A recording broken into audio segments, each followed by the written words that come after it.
Today we started a part 2 of Business Studies chapter Financial Market.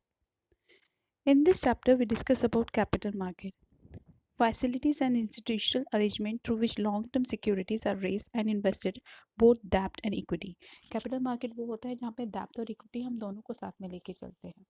Generally capital market का जो nature होता है वो सबसे पहली चीज़ तो ये इसमें जो कंपोनेंट होते हैं फाइनेंशियल मार्केट के बहुत इंपॉर्टेंट होते हैं. सेकेंडरी जो भी यहाँ पे सेगमेंट जो भी सेगमेंट हम बनाते हैं प्राइमरी और सेकेंडरी होते हैं. इसमें दो तरीके की फॉर्म्स होती है, ऑर्गेनाइज एंड अनऑर्गेनाइज. और लॉन्ग टर्म सिक्योरिटीज़ होती है, ये लॉन्ग टर्म रिक्वायरमेंट फंड्स को बहुत कंप्लीट करता है, हमें सेटिस्फाई करता है और जितने भी ऑफ ट्रेड फंक्शंस होते हैं उसमें काम करता है. जिस पे डिस्पर्जन बिजनेस किया जाता है उसकी ऑनरशिप होती है, कैपिटल फॉर्म करने की पूरी कोशिश करता है, लिक्विडिटी क्रिएट करता है. तो इस तरीके की काम करता है हमारा कैपिटल मार्केट. कैपिटल मार्केट के जो इंस्ट्रूमेंट्स हैं जो हमारे जो हम यूज़ करते हैं वो हमें क्या फीचर होता है. पहला होता है कि हमें ये एक तरीके से लॉन्ग टर्म फंड प्रोवाइड करता है. दूसरा यहाँ पे एक आउटले बनता है जिसमें हम मेज़र कर सकते हैं उन यूनिट्स को, वो बहुत कम होती है. ड्यूरेशन इसमें 1 साल से ज़्यादा का लगता है. लिक्विडिटी मतलब कैश में हम कन्वर्ट करा सकते हैं बट थोड़ा टाइम ड्यूरेशन लगेगा. इसमें सेफ्टी कम होती है. दूसरा यहाँ पे एक्सपेक्टेड रिटर्न जो होता है वो बहुत हायर होता है क्योंकि लॉन्ग टर्म प्रोसेस होता है, तो इसमें रिटर्न बहुत अच्छा मिल जाता है. कैपिटल मार्केट जनरली दो तरीके के होते हैं, प्राइमरी एंड सेकेंडरी. प्राइमरी में हम लोग न्यू शेयर मार्केट होता है जिसमें नए शेयर्स को हम इशू करते हैं और जनरली जो फंड होते हैं सेवर से लेके एंटरप्रेन्योर तक जाता है, ट्रांसफ़र किया जाता है. फंड यहाँ पे नए वे प्रोजेक्ट जो हम बनाते हैं एक्सपेंड करने को, डाइवर्सिफिकेशन, अलग अलग तरीके के प्रोडक्ट बनाने के लिए, मॉडर्नाइज करने के लिए, और दूसरा हम मर्ज करके भी कर सकते हैं. तो कैपिटल मार्केट दो तरीके के हुए, प्राइमरी एंड सेकेंडरी.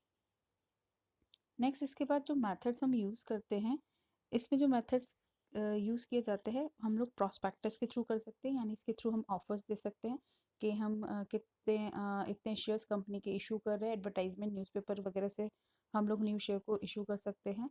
सेल कर सकते हैं, जैसे कि इंटरमीडिएट जो भी हाउसेज है, स्टॉक ब्रोकर्स है, उसके थ्रू हम लोग सेल कर सकते हैं. तीसरा प्राइवेट प्लेसमेंट, यानी हम कोई इंस्टीट्यूशनल इन्वेस्टर को हायर कर सकते हैं जिसके थ्रू हम सोल्ड आउट कर सकते हैं.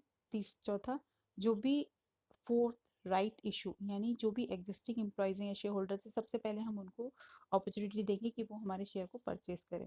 देन EIPOs एक ऐसा मेथड है जिससे हम ऑनलाइन ट्रेडिंग के थ्रू अपने शेयर्स को हम सोल्ड आउट कर सकते हैं. तो ये EIPOs electronic initial public offers होते हैं जो हम जिसके थ्रू इनिशियली हम लोग सेल कर सकते हैं, पब्लिक तक पहुंचा सकते हैं.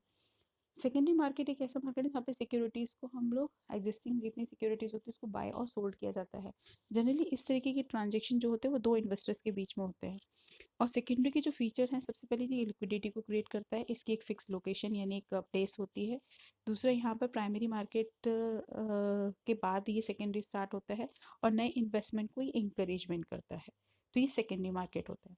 सेकेंडरी और प्राइमरी में डिफ्रेंशिएट क्या है. प्राइमरी मार्केट जो होता है फर्स्ट टाइम ऑफर करता है सिक्योरिटी, और जो सेकेंडरी मार्केट होता है ये जनरली ट्रेडिंग के बाद स्टार्ट होता है. जो हम प्राइमरी मार्केट को दूसरा नाम देते हैं वो न्यू इश्यू मार्केट बोलते हैं, और जो सेकेंडरी मार्केट को हम नया नाम देते हैं ऑल्टरनेटिव ऑफ शेयर मार्केट बोलते हैं. प्राइमरी मार्केट में हमारा मेनली IPOs और FPO किया जाता है, और जो सेकेंडरी मार्केट में शेयर, वारंट्स, डेरिवेट्स ये सब दिया जाता है. प्राइमरी मार्केट में जो परचेज होता है डायरेक्ट परचेज किया जाता है कंपनी से, और सेकेंडरी मार्केट में ट्रेडिंग कंपनी इन्वेस्टर से लिया जाता है. प्राइमरी मार्केट में जो सेलिंग है वो एक ही बार होती है, सेकेंडरी में ट्रेडिंग कितनी बार भी हो सकती है, पॉसिबल वेज हैं.